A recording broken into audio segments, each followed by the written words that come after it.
Smith yn ei chymryd yn chwilio am Fion Price.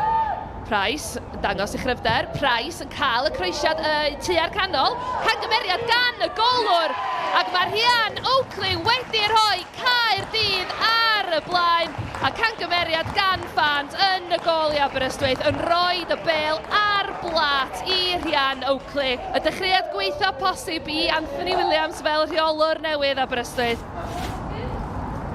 Fion Price yn uchel i'r canol. Mae'n abeniad yn dod i mewn gan Holly Smith. A Holly Smith yn dwblu mantais Caerdydd.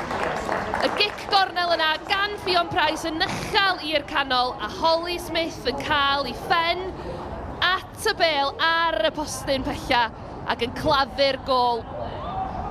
Schofield yn lledu'r chwarae at Isaac. Mae nôl gan Caerdydd yn sydyn iawn. Eliza Colley, Kehoe, Molly Kehoe sydd ar y bêl i fewn i'r cwrt Cosby. Kehoe yn cael ei ergyd i mewn ac Eliza Colley ar y postyn pella yn cyrraedd y croesiad gan Molly Kehoe a mae'n 2 i Gaerdydd. Maen nhw wedi mynd ymhellach ar y blaen.